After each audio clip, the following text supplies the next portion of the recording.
Hi all, അസ്സലാമലൈക്കും. Welcome back to സിൽനാസ് kitchen.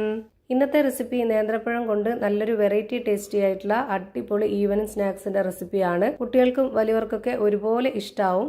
ഒരു തവണ ഉണ്ടാക്കി കഴിച്ചാൽ പിന്നെ നമുക്ക് വീണ്ടും വീണ്ടും ഉണ്ടാക്കി കഴിക്കാൻ വേണ്ടി തോന്നും. അത്രയും നല്ലൊരു ടേസ്റ്റി ആയിട്ടുള്ള ഒരു പലഹാരമാണ്. അപ്പോൾ ഇതെങ്ങനെയാണ് തയ്യാറാക്കുന്നതെന്ന് അറിയാനായിട്ട് വീഡിയോ സ്കിപ്പ് ചെയ്യാതെ മുഴുവനായിട്ടൊന്ന് കണ്ടു നോക്കണേ.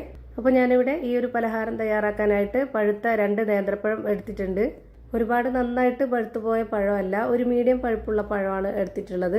എന്നിട്ടിവിടെ ഈ ഒരു പഴത്തിന്റെ തോലെല്ലാം കളഞ്ഞതിന് ശേഷം ഇതുപോലെ രണ്ടായിട്ടൊന്ന് കട്ട് ചെയ്തെടുക്കുന്നുണ്ട്. ഈ 2 പഴവും അതേപോലെ തന്നെ കട്ട് ചെയ്തെടുക്കാം.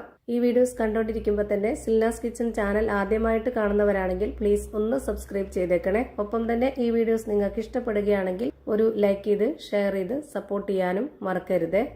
ഞാനിവിടെ 2 പഴവും കട്ട് ചെയ്ത് വെച്ചിട്ടുണ്ട്. ഇനി വേണ്ടത് മിക്സിയുടെ ജാർ എടുത്തിട്ട് അതിലേക്ക് ഒരു 3 കോഴിമുട്ട പൊട്ടിച്ചൊഴിച്ചു കൊടുക്കാം. ഫ്രിഡ്ജിൽ വെച്ചിരുന്ന മുട്ടയാണെന്നുണ്ടെങ്കിൽ നേരിട്ട് പൊട്ടിച്ചൊഴിച്ചു കൊടുക്കരുത്. ഒരു 10-20 മിനിറ്റ് നേരത്തേക്ക് പുറത്തെടുത്ത് വെച്ചതിന് ശേഷം അതിന്റെ തണുപ്പൊക്കെ വിട്ടിട്ട് വേണം നമ്മൾ ഇതിലേക്ക് പൊട്ടിച്ചൊഴിച്ചു കൊടുക്കാനായിട്ട്. എങ്കിലേ നമ്മൾ ഉദ്ദേശിക്കുന്ന ആ ഒരു പരുവത്തിലും ടേസ്റ്റിലൊക്കെ നമ്മുടെ ഈ ഒരു കൂട്ട് റെഡിയായി കിട്ടുള്ളൂ. അടുത്തതായി ഇതിലേക്ക് ഇട്ട് കൊടുക്കുന്നത് മൈദയാണ്. ഗോതമ്പ് പൊടിയിൽ തയ്യാറാക്കണം എന്നുള്ളവർക്ക് ഗോതമ്പ് പൊടിയിലും ചെയ്തെടുക്കാവുന്നതാണ്. മൈദയിൽ ചെയ്യുമ്പോഴാണ് കുറച്ചുകൂടി ടേസ്റ്റി ആയിട്ട് കിട്ടുന്നത്. ഞാനിപ്പോൾ ഇതിലേക്ക് ഇട്ട് കൊടുത്തിട്ടുള്ളത് 250 ml കപ്പിന്റെ അളവിൽ 1/4 കപ്പ് മൈദയാണ്. ഇനി അടുത്തതായിട്ട് ഇതിലേക്ക് വേണ്ടത് പാൽപ്പൊടിയാണ്. ഞാനിവിടെ 2 ടേബിൾ സ്പൂൺ അളവിൽ പാൽപ്പൊടി ഇട്ട് കൊടുത്തു. പിന്നെ ഇതിലേക്ക് മെയിൻ ആയിട്ട് വേണ്ടത് ബ്രൂ കോഫി പൗഡറാണ്. ഞാനിവിടെ 1 ടേബിൾ സ്പൂൺ അളവിൽ ഇട്ട് കൊടുക്കുന്നുണ്ട്. പിന്നെ ഇതിലേക്ക് വേണ്ടത് ഒരു 4 ഏലക്കയാണ്. ഈ ഒരു ഏലക്കയും അതുപോലെ തന്നെ ഈ ഒരു ബ്രൂ കോഫി പൗഡറും കൂടെ ചേരുമ്പോൾ നമ്മുടെ ഈ ഒരു പലഹാരം ഒരു പ്രത്യേക ടേസ്റ്റും മണമൊക്കെയാണ്. വാനില എസൻസ് ഉണ്ടെന്നുണ്ടെങ്കിൽ അത് ഒഴിച്ചു കൊടുക്കാം, അല്ലാന്നുണ്ടെങ്കിൽ ഇതുപോലെ ഏലക്ക ഇട്ട് കൊടുത്താലും മതി. ഇനി ഇതൊരു നല്ല മധുരത്തിന്റെ പലഹാരം ആയതുകൊണ്ട് തന്നെ ഞാൻ ഇതിലേക്ക് 1/4 കപ്പ് അളവിൽ 1/4 കപ്പ് പഞ്ചസാര ഇട്ട് കൊടുക്കുന്നുണ്ട്.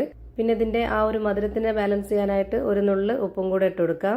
ഇനി നമ്മുടെ പലഹാരം നല്ല സോഫ്റ്റ് ആയിട്ട് കിട്ടാനായിട്ട് ഒരു നുള്ള് സോഡാപ്പൊടിയും കൂടെ ഇതിലേക്ക് ഇട്ട് കൊടുക്കുന്നുണ്ട്. ഇനി ഇതിന്റെ കൂടെ തന്നെ 2 ടേബിൾ സ്പൂൺ അളവിൽ നെയ്യ് കൂടെ ഒഴിച്ചു കൊടുത്തു കഴിഞ്ഞാൽ നമ്മുടെ പലഹാരം പറയേ വേണ്ട, അത്രയും ടേസ്റ്റിയാണ്. എല്ലാവർക്കും അറിയാം നെയ്യുടെ മണം. നമുക്ക് ഏത് പലഹാരത്തിനായാലും നെയ്യുടെ മണം ഇഷ്ടമുള്ളവർക്കാണെങ്കിൽ ഭയങ്കരമായിട്ട് ഇഷ്ടാവും ഈ ഒരു പലഹാരം. ഇനിയിപ്പോൾ നെയ്യ് വേണ്ട എന്നുള്ളവർക്കാണെന്നുണ്ടെങ്കിൽ ബട്ടർ ഉരുക്കി ഒഴിച്ചു കൊടുത്താലും മതി. ഇതൊന്ന് നല്ല പോലെ അരച്ചെടുക്കണം. അതിനായിട്ട് ഞാനിവിടെ 1 കപ്പ് വെള്ളമാണ് ഒഴിച്ചു കൊടുക്കുന്നത്. 250 ml കപ്പിന്റെ അളവിൽ 1 കപ്പ് വെള്ളം ഒഴിച്ചു കൊടുത്തു.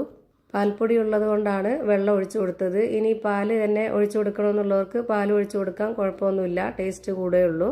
ഇനി ഇതൊന്ന് റെഡിയാക്കി എടുക്കാനായിട്ട് ഞാനിവിടെ സ്റ്റവിലേക്ക് ഒരു പാൻ വെച്ച് ഫ്ലെയിം ഓണാക്കി കൊടുത്തിട്ടുണ്ട്. അതിലേക്ക് 1 സ്പൂൺ നെയ്യ് ഒഴിച്ചു കൊടുത്തു. ഈ നെയ്യ് എല്ലാ ഭാഗത്തേക്കും ആവത്തക്ക രീതിയിൽ ഇതുപോലെ ഒന്ന് ചുറ്റിച്ചെടുക്കുന്നുണ്ട്. ഇനി ഇതിലേക്ക് 1-2 സ്പൂൺ അളവിൽ പഞ്ചസാര ഇതുപോലെ ഇട്ട് കൊടുക്കുന്നുണ്ട്.